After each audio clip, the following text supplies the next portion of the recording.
from Protect Our Winters, and I'm going to briefly introduce them, and they'll be able to take it from there and share a little bit more about what Protect Our Winters is. So Stephanie Korolyk is the Community Advocacy Manager for Protect Our Winters Canada. She believes that everyone can be a force for positive change and centers her work out of a home base in the beautiful Comox Valley on Vancouver Island. And then Marc is an environmental engineer, snow and avalanche scientist, and PhD in sustainability science and technology. He's working as a researcher and data analyst with Computational Ecology Group, a Canmore-based nonprofit, and collaborating as snow scientist with the Coldwater Laboratory of Canmore at the University of Saskatchewan. Former head of department at the Snow and Mountain Institute of Andorra and co-founder of Snow Lab. He has worked on the present and future sustainability challenges facing the ski and outdoor recreation industry. Since 2012, when a Protect Our Winters campaign sparked his interest and vocation, he has been dedicated to driving action through research and innovation to move the outdoor rec and ski industry toward a more sustainable future. Please welcome Marc.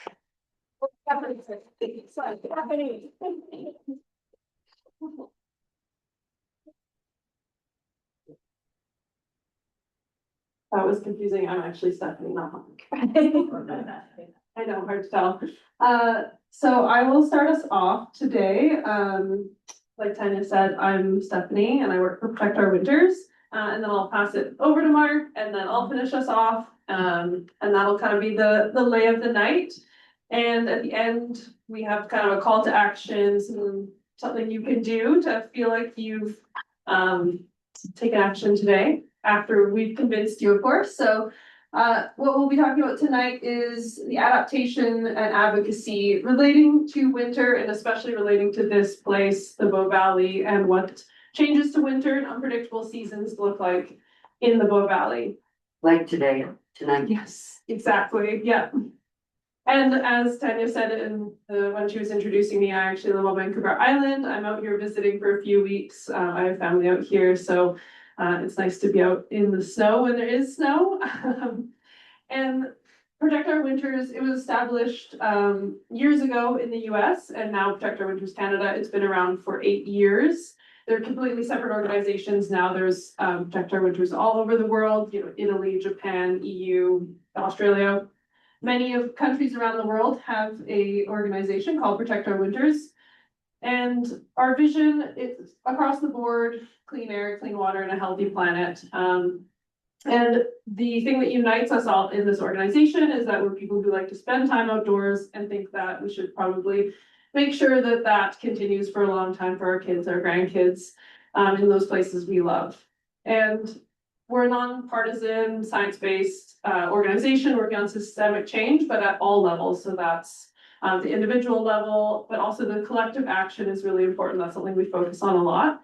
And who's heard of Protect Our Winters here? Just so I get a sense of, okay, amazing. Yeah, that happens at events where many people know what Protect Our Winters name is, but they don't know what we do. So if you've heard of us, that's good. If not, that's fine. We're probably all on the same page in many ways. So Protect Our Winters, one of the things that makes us really special is that we have these professional athletes working with us in our alliance, the Athlete Alliance, and that helps us reach so many more people and really make the message clear that this is an important cause, no matter what your sport is, whether you are a winter sport enthusiast, whether you climb in the summertime, all of these things, protect our winters to protect our summers. They're all interrelated, of course. And so these athletes, there's 60 plus, we can't list them all, but they're all on our website. And there's some amazing folks out there and some great people who live around the Bow Valley as well. You can probably see at least a couple there that you may recognize. And Will Gadd, of course, is an amazing local ice climber. Who I got to meet in August, which was really cool. And I mean, our Science Alliance is also full of amazing people who, oh, Tara's picture didn't show up. You'll have to imagine what she looks like. They are giving us the latest data, the climate science, things that are changing, things we're learning, things we still don't understand. We get that info from the scientists. We really believe that we don't all have to be experts. We can lean on each other, lean on the people who are studying this day in and day out. And we have a few other alliances that put this all together. So we have a creative alliance, a retailer alliance, a resort alliance, partners, nonprofits, all kinds of things like that, that bring together our organization. And the most important part is our members. So we have a sign up sheet at the back. What we're trying to do, like I said, is bring together outdoor people who want to protect the places they love. And we're over 41,000 members now across Canada. And that is a collective voice that we can take when we're going to elected officials, when we are doing campaigns, anything like that, where we're saying we have 41,000 voices behind us. And this is what's important to us as people who spend time outside. And it's a really, the hope is that everybody feels welcome at Protect Our Winters. It's not 100 people living perfectly. It's over 41,000 people who are heading in the right direction and spending that time to learn more and, you know, come to things like this and say that together we can change the collective future. And that gives us more influence and more presence, especially, you know, you'll see what we're up against in a little bit. We also work with a lot of brands who all contribute in many different ways. And those are our kind of 4 common values that guide everything we do at POW here. So common ground, diversity, positivity, and urgency. We really try to be a solutions-focused organization. And part of that is, like I said, bringing in a diversity of people in the organization, but also, of course, imparting the urgency of that we need to make a lot of changes as quickly as possible, and we're never really letting that out of our sight. And so we just came out with a new strategic plan. I won't bore you with all of the details. I can chat afterwards if anyone is particularly interested in those kinds of details, but we want to be one of the most influential voices for climate in Canada. And of course, there's many organizations doing good work across Canada, but POW is unique and interesting in the way that we bring together outdoor people. There's quite the same organization doing that in Canada. This photo is just north of Lake Louise from 2024. And it really shows to highlight, I mean, everyone knows what happened in Jasper and the risks that we're feeling every summer of, could it happen here? It could happen on Vancouver Island. It could happen anywhere, a fire. And that is a change that comes from, you know, differing snowpack and changes in precipitation and all of these things. Like I said, we protect our winters to protect our summers all year round. And so the places we live, especially in a place like the Bow Valley, in a place like the Comox Valley where I live, outdoor recreation is such a key part of the tourists and the residents who live here, why people want to live here, why people want to visit here. And so these changes that happen as seasons change and become more unpredictable, is that the entire economy kind of can shift around that. And we hosted a town hall last month as part of the film festival where we really dug into these issues. And was anyone there at that town hall? Okay, amazing. Yeah, so we had some panelists talking about the personal changes and the changes they've seen as business owners in the community as things change. So that was a really interesting talk. And this is a slide from it. I'll breeze through it fairly quickly, but the thing is that many of us care about these outdoor places. It's something that's important to, as you can see, the majority of Canadians, and whether they live here or they're visiting, it's something that is an important part of both this place and many places across Canada. And it, in many ways, is tied to people's national identity and can really be threatened as things change. So small communities have both an opportunity in the way that you can see many thousands and millions of visitors coming through, and you can showcase this beautiful place. And it's so that's an opportunity to showcase the wonderful outdoor environment here, but it also can be a burden on small places as well. And that's something we've been exploring as part of Protect Our Winters work. We put out an outdoor recreation economic report last year, and we were trying to learn more about how much the outdoor recreation economy contributes to Canada and the economy in this nation. And it's pretty huge. It's over $100 billion annually, and it's over 1 million full-time jobs, which is pretty significant. it's a crucial part of the economy. And just to dig into that for a minute, there's many sports and activities that make up the outdoor recreation economy. And some of them are human powered, some of them are powered by, dirt bikes, on-road motorcycles, adventure bikes, things like that, that you might not think about traditionally, potentially, but it's an important part of quantifying this. And the little asterisks are very small, but if you can see them, you'll see that there's a lot of data that's missing. And that means that the number I just said, over $100 billion, is definitely underreported. So the report in general was giving an estimate, but we know it's much more than that. And it makes all of these things make up the outdoor recreation economy. But of course, there's many more benefits to spending time outdoors, whether you're doing all of these things on the list, whether you're doing one of these things on the list or something that's not even mentioned.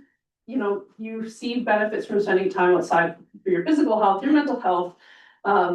There's so many benefits that can't really be quantified with an economic number, with a money value, but sometimes that's the language we need to speak to enact policy change and just to speak to different people about these things. So there it is again. You can see $101.6 billion is more than forestry, which is pretty incredible. And it's almost up there with oil and gas. So the outdoor recreation economy is a really significant driver to the Canadian economy, which is pretty fantastic when we think about this. And it's one of the things POW is trying to do is get this information included in Stats Canada, their data. It's not included at the moment, and that's something we were trying to move forward in the most recent budget. And we had a meeting with Adam Vancouverden, who's one of the MPs, and we were recently had another meeting. All of these things that happen behind the scenes as we work on reports like this, and so we're hoping that's gonna come to fruition at whatever speed the government works at. So maybe kind of slowly.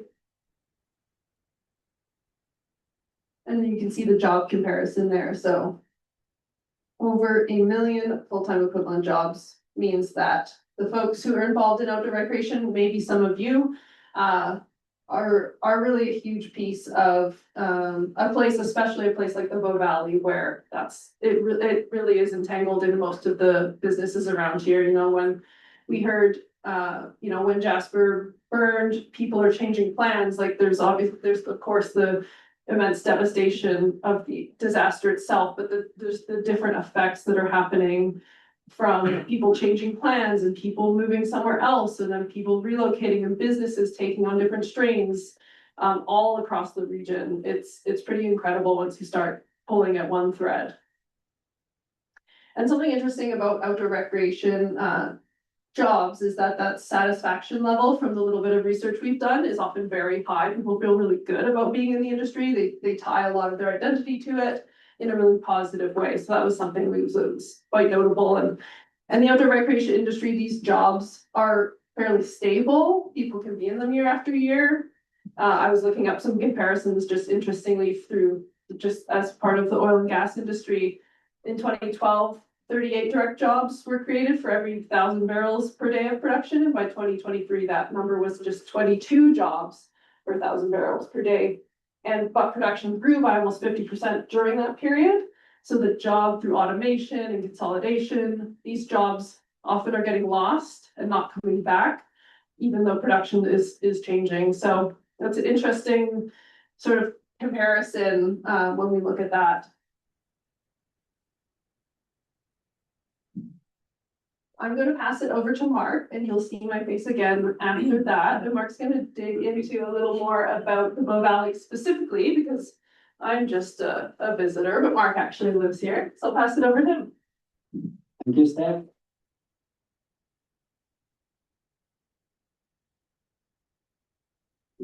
So Steph has shown us some numbers of the impact of this outdoor recreation industry, but if we focus on winters, we know and we see that several regions and several communities, as our Bow Valley, the winter outdoor economy is playing a key role. For example, in Quebec, we know that more than 6% of the GDP comes specifically from the winter outdoor economy. And in Europe, I'm from Aurora, there are some countries like Austria or where I was born, that those numbers go up to 21% of the full economy. We, as far as I know, we don't have these numbers for Alberta or the Bow Valley, but we can easily say that the numbers of the Bow Valley will be closer to these countries in Europe or even higher. So why we have to protect our winters? So first, we know that we know how important is this economy, this activity for our economy, but we also know that our winters are changing. So climate change is an evidence. There's no space for doubt right now. And we know that mountain regions are warming 25 to 50% faster than the global average. So mountains are feeling much the climate change in other areas, and we are experiencing much more of these changes. And this trend is not only keep going, but it even expected to get worse. So here I show you some numbers of some study of my colleagues at the Cold Water Laboratory here in Canmore, where they projected by this in the worst case scenario. So it's in a high emissions scenario, but in fact is a trend we are right now. So even if it's the worst case scenario, right now we are on the worst case scenario if we don't change things. So in this case, by the end of the century, the average temperature for the Bow Valley is expected to increase more than 4 degrees. In terms of precipitation, so compared to other regions that, for example, precipitation is decreasing or will decrease, the Bow Valley we expect to have a slightly increase, so that maybe will be more snow in winter, in some periods of the winter, more snow in the middle of the winter. But because this increase in temperature, especially by the end of the season and beginning of the season, it expected a reduction of the snow cover period by minus 26 days in Lake Louise and minus 37 in Banff by the end of the century. So those changes in temperatures and in precipitation sometimes are hard to see or to experience year to year, even decade by decade. But here in the Bow Valley, we have some other big sentinels, some other big testimonies that are our landscapes, our glaciers, and our mountain guides. So this is a couple of pictures for 1922 in Apple Pass and 2022. And we can see that, yeah, there is no space of evidence when we have this kind of figures. And as I said, no, we have the mountain guides are one of our best sentinels, and in fact, are one of the ones that are starting to experience and suffer those changes on the mountains. And here I wanted to showcase one very interesting research and project from one colleague here from the Bow Valley. So Kate Halley and his supervisor, PhD supervisor, Graham McDowell, they are working and trying to understand or how the climate change is affecting the mountain guiding community and how they are responding to climate change here in the Bow Valley. And you can see here, for example, 90% of all the mountain guides they surveyed and interviewed are already feeling that there is a change, an objective change on the hazards on the mountain right now. 85 that they are already altering the guiding season. 63% are doing modification on the route character, feeling modification on the route character, and 50% change in the axis. So we can see that a huge amount, so the majority of them are really experiencing and feeling this climate change on the Bow Valley.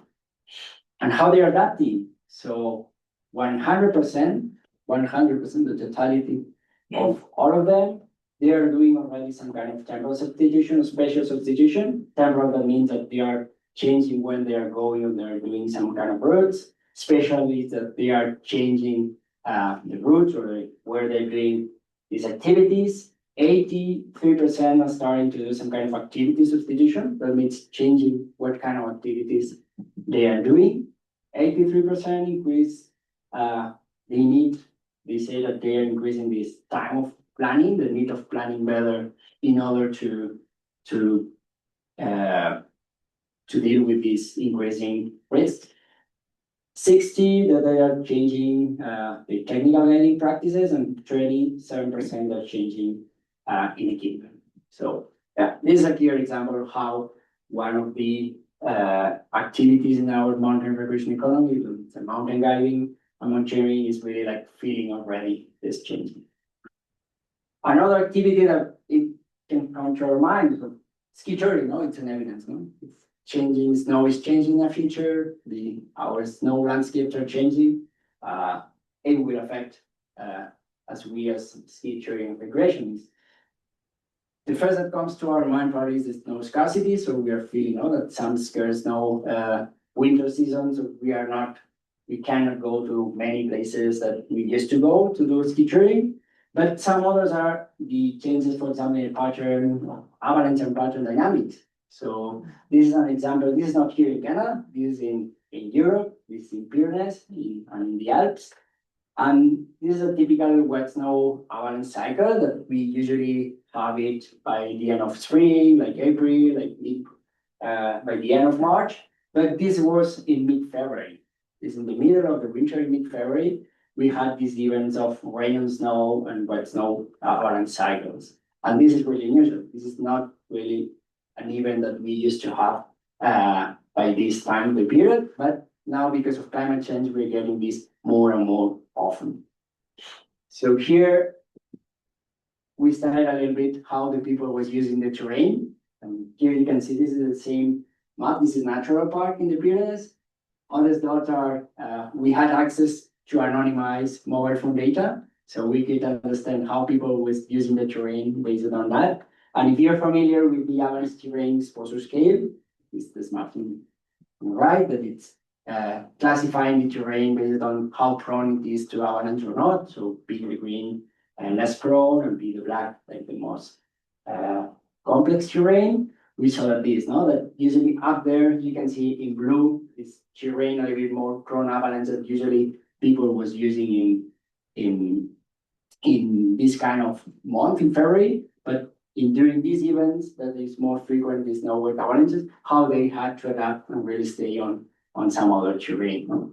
So yeah, so climate change will affect not only probably where we can go, but also kind of affect this avalanche dynamics and in terms of how we have to deal with the risk that probably will be a little bit different of what we are feeling right now. And finally, yeah, this is the most iconic industry that we are thinking when we think about snow and climate change, ski areas, ski resorts. So yeah, we've seen that we are projecting a reduction of the natural snow cover. And here we want to show you some data about how the ski season length is projected to be in Canada. So you can see here in the lines are the expected change on the season length, how it will change. And in the bars, you have the expected needed of more snowmaking for assuring the same winter season. So you can see that in all Canada, also there are two lines of this is Northeast and Midwest in the United States. Let's have like the comparison with the United States. But you can see that in all the regions across North America, we're expecting a reduction of the ski season length and a more increased need of snowmaking to ski. Even for the trend, you see that it's the same everywhere. You can see that the magnitude of the differences of the impacts is quite different. So that means that, of course, there will be places more resilient than others. And in fact, both BC and Alberta, we are up there, the two lines at the top. So for Alberta, for example, it's expected that the ski season length, assuming capacity to have advanced snowmaking, to be reduced around -8 to -14%. So it's not that bad. So we can consider ourselves of the most resilient across Canada, mostly across the world. And that explains things like this. Sometimes we think about climate change, less snow, less skier, less economy. And this is what's happening in some skiers around the world. This is a small ski town. In fact, it's my home ski town in Alberta. This is one of the small ski towns, but this is the most climatically resilient one. And this is when we looked at several ski seasons in total numbers. You can see that 2011-12 was one very good, very poor snow season. We had very marginal ski conditions. And in contrast, 2012 and 13 was one of the best of the last 16 years in terms of snow. And counterintuitively, we see, oh, the worst ski season was when we had the most skiers and the best performance in terms of ski season. And the bad and then in the good season is when we had really bad numbers. So yeah, this is what's happened the same year. And when we ask it with several ski managers, some they say, yeah, it's a season to forget, or we lost 50% compared to the last season. But some others, some resorts like this one, they say, yeah, it's a season like the one we drink every year. And yeah, this is climate change. And this is what we can think of how could be the future of climate change in ski areas. But also this is what could be climate change in some ski areas and maybe what could be in the Bow Valley. So climate change is not affecting everywhere in the same way. And this is because, as we saw, no? We have a high variability of the impacts, not only across regions, but also inside the regions, even at short distances. And also because we are human beings, no? We are adaptive. We've seen that in with the mountain guides. And when we ask, this is a project we did with the colleagues of the University of Waterloo and some colleagues in Innsbruck, we asked a huge sample of skiers in North America and Europe, and only 5% of them, in average, they said that will stop skier when their usual ski resort is closed because of poor snow conditions. All the rest, the 95%, they will do some kind of spatial or temporal substitution. That means I will ski more often on my ski area, or I will look for another place to ski. And this is why explaining what we're showing here. Wrongly, maybe we can think, oh, that means that we have climate winners and climate losers. No, wrong. This is what some of the industry is thinking right now and is acting, and it's not exactly like that. So we are having different impacts, but we are having different challenges, and probably what we can have here in the Bow Valley. Probably so our future won't be in the short term this one, like here on the right, on the left, sorry, will be probably more on the right. But it doesn't mean that we don't have to do nothing. So with some snowmaking, yeah, that's right. Snowmaking could be a good adaptation strategy here. Snowmaking isn't bad for maladaptation in many other areas because we've seen that probably temperatures will increase and will make this adaptation measure not sustainable. But here, climatically could be, but it doesn't mean that it has to be like we're doing right now. So for sure, we have to work on much more on being more energy and water efficient. And that means, okay, maybe probably snowmaking can be a good adaptation, but we still have a long way to work on being more efficient and being more energy and water efficient. So we see, no, maybe we will be more attractive because we will be more resilient than maybe our neighbors or some other regions are in the world, but that will be more people here. And transport, that is already one of the big challenges we have as a mountain communities, even for climate change, without climate change, because of CO2 emissions, because of the energy consumptions, it will be probably be higher the pressure on this system. So in my opinion, if we ask me which is one of the big challenges we have in the Bow Valley, will be the transport sustainability, both from as a community, but especially as a mountain destination. And of course, more people in the valley. Also, we're talking, no, it's a great topic we have nowadays with the development and everything about the wildlife coexistence. But yeah, this is one of the topics that will be a challenge for the ski areas as well. So yeah, I wanted to just highlight that some of the main challenges that I think as a ski industry, as a ski destination, we have on top of the others that I showed in terms of other activities like the mountain guiding or the ski, country skiing and other mountain activities. So yeah, we are suffering changes. We will have more changes in the future, so we have ahead a lot of things to do. But I think we have a great community to keep working and to keep adapting the best way as possible. So Steph, and Protect Our Winters is one of the partners we can have here to work on that. That's work.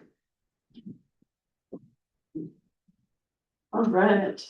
And Mark is actually newly part of our Science Alliance, so we're very lucky to have him as part of our wonderful team of scientists giving us information like this. And hopefully you're thinking about questions to ask later, because I know there's a lot of really good stuff in there.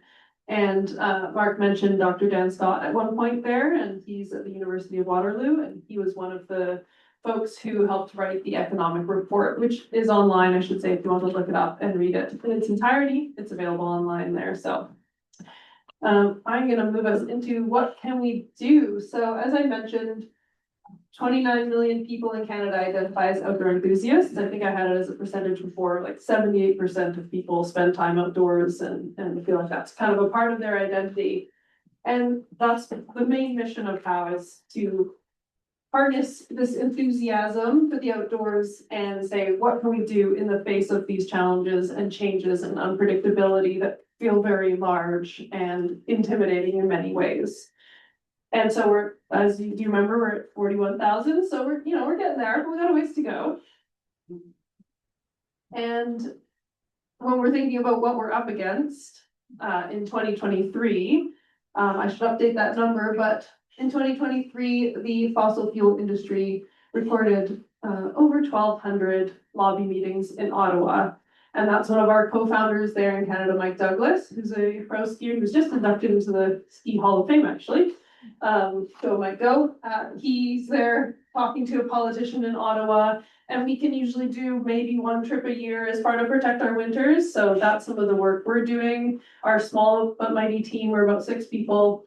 We can try to organize these trips to talk to politicians and present our economic report in this case, what we're doing there, but it is feeling like an uphill battle some days, and that's where you all come in, because your voice is also important. There's many levels that we can try to enact change and use our voice beyond just being in those in-person meetings with lobby efforts.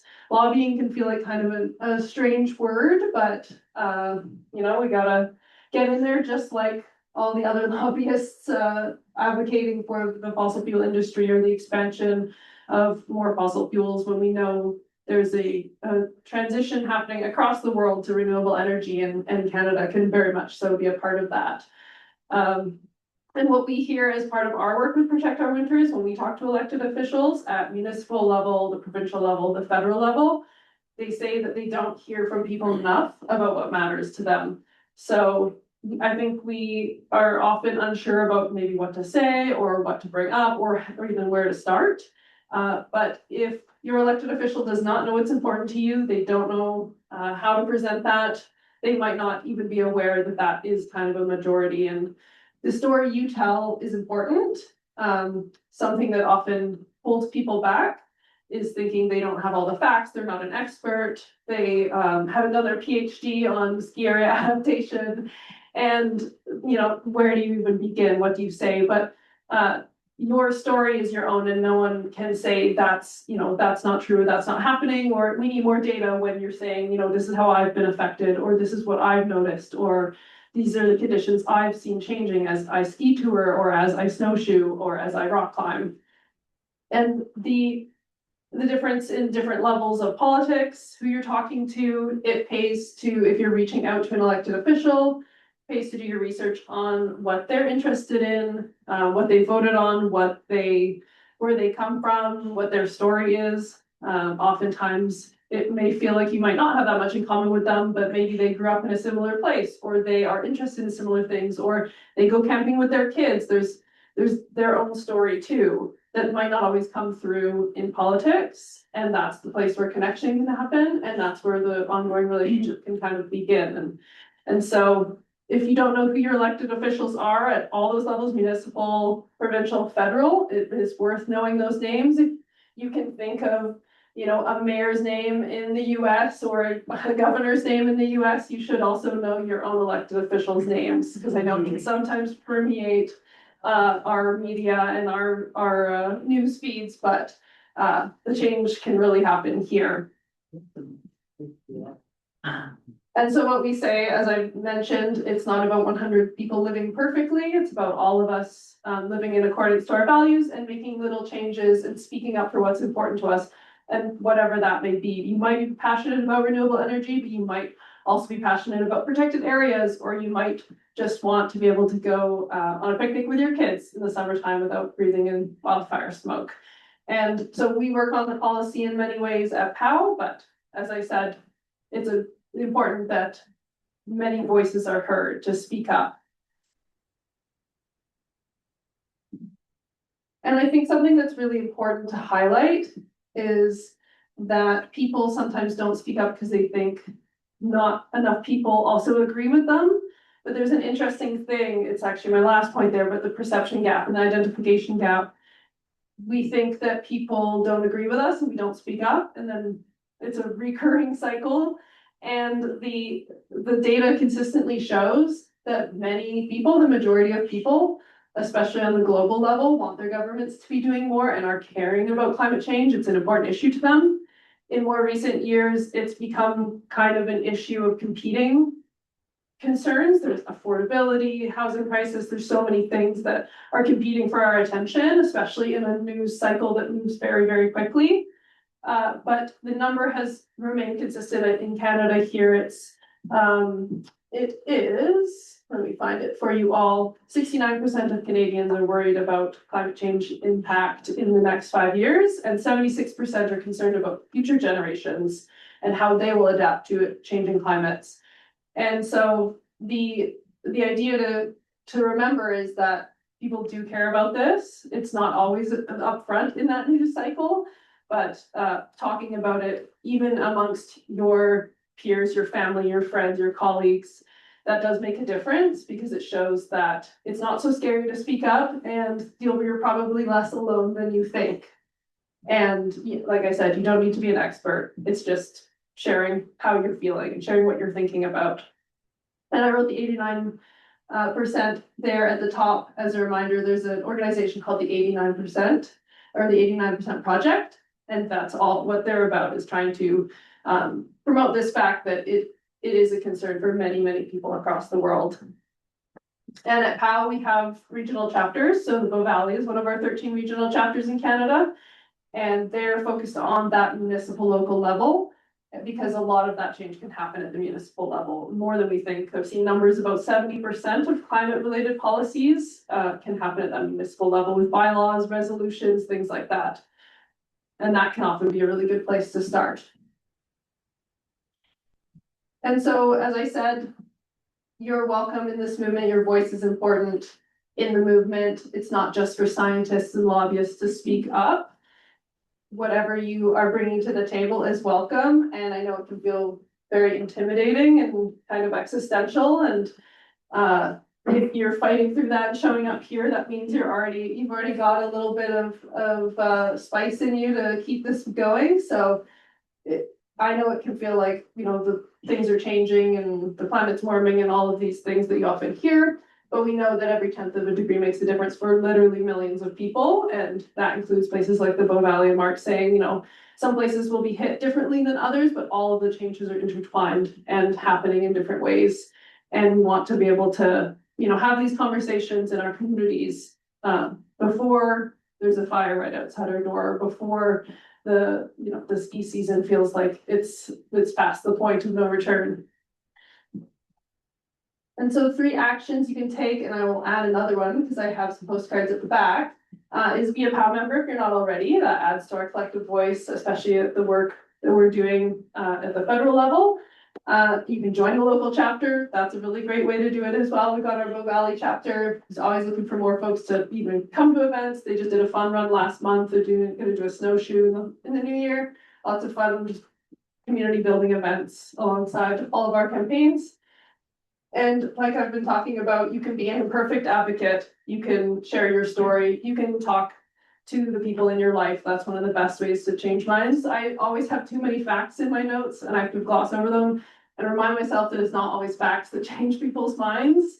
As much as I wish it was the easiest thing to do, just say a statistic and that would be that. But it really is talking to each other and sharing your stories and just hashing out these ideas together.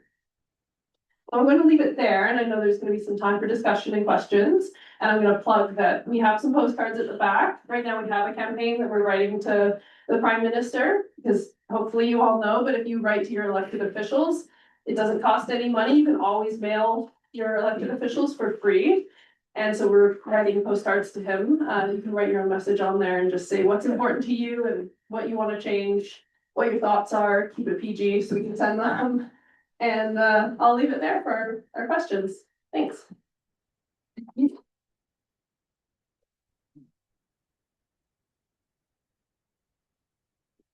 Questions for Stephanie or Mark? Sit here now, in a hot seat. Absolutely, not so hot, but Yeah. it's a pretty welcome seat, it must be said.